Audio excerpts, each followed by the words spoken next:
जैसा कि हम सभी जानते हैं कि बॉलीवुड में जो अवार्ड्स होते हैं ये सभी टैलेंट के दम पर नहीं दिए जाते हैं। अवार्ड्स या तो खरीद लिए जाते हैं या चापलूसी के दम पर प्राप्त कर लिए जाते हैं।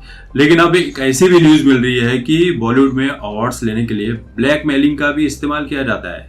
ब्लैकमेल करके अवार्ड लिया जाता है और ये काम किया था कैटरीना कैफ ने साल 2012 में स्टार स्क्रीन अवार्ड्स के दौरान। ये बात उस अवार्ड को कराने वाले शेखर गुप्ता ने खुद ही कही है। तो बात ऐसी है कि साल 2012 में जब स्टार स्क्रीन अवार्ड्स हो रहा था तो उसी दौरान कैटरीना कैफ को शीला की जवानी पर अपना लटका झटका दिखाना था, डांस कर रहा था। देखिए होता क्या है कि इस तरह के अवार्ड्स में कुछ सीन, कुछ सीक्वेंस जो होते हैं पहले से रिकॉर्ड कर लिए जाते हैं और कुछ परफॉर्मेंस जो होती है वो लाइव की जाती है। तो कैटरीना का ये जो डांस था ये लाइव होने वाला था। स्टेज रेडी हो चुका था लेकिन कैटरीना रेडी नहीं थी।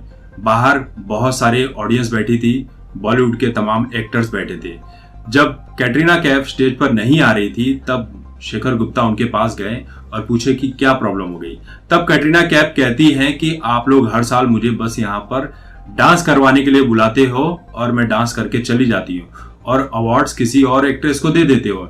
मुझे भी अवार्ड्स चाहिए, किसी भी कीमत पर चाहिए, वरना मैं ये परफॉर्मेंस नहीं दूंगी।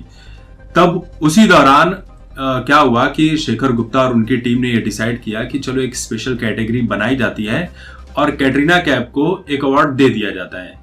तो ये स्पेशल कैटेगरी बनाई गई थी पॉपुलर चॉइस की। और ये पॉपुलर चॉइस किसकी थी? खुद कैटरीना कैफ की थी कि मुझे अवार्ड मिलना चाहिए। ये फिल्म थी कैटरीना कैफ को जिसके लिए दिया गया था, ये फिल्म थी राजनीति। राजनीति में बहुत सारे एक्टर्स थे, बहुत सारी एक्ट्रेस थी। कैटरीना कैफ का जो रोल था राजनीति में वो सोनिया गांधी के जीवन से थोड़ा बहुत प्रेरित था। अब इस रोल के लिए कैटरीना कैफ को अवार्ड दिया गया। अब सोच लीजिए कि इस तरह के अवार्ड्स का क्या मतलब है जो ब्लैकमेल करके लिए जाते हैं खड़े खड़े स्टेज। ये तो वही बात हो गई कि हमारे देश में जब शादियां होती हैं गांव देहात में या बहुत सारे जगहों पर, तो जैसे ही दूल्हा दुल्हन की मांग में सिंदूर भरने के लिए जाता है, सब कुछ माहौल रेडी हो चुका होता है, मंडप वगैरह, बाराती वगैरह सब रेडी रहते हैं।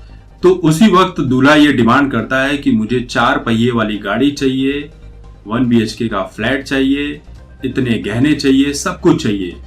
तो बहुत सारे जो पिता होते हैं वो अपनी बदनामी ना होने के चलते इन डिमांड्स को मान लेते हैं कि चलो भाई, खड़े खड़े वो अपनी प्रॉपर्टी गांव के ही किसी अमीर शख्स को बेच देते हैं, या फिर कुछ ऐसी बातें होती है, या फिर घर के जो उनकी या फिर उनकी जो बीवी होती है या बेटी होती है उनके गहने बेचकर ये सब काम कर लिया जाता है।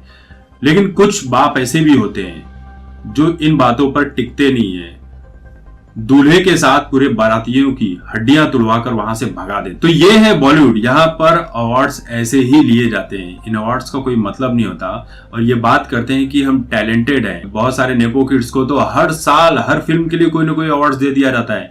एक ऐसी कैटेगरी बना दी जाती है जो कैटेगरी वहां पर डिजर्व भी नहीं करती है कि इस कैटेगरी में भी अवार्ड्स दिया जाना चाहिए। मतलब कुछ भी दे देते हैं, कभी फैशन के नाम पर, कभी सेंस के नाम पर, कभी किसी के नाम पर।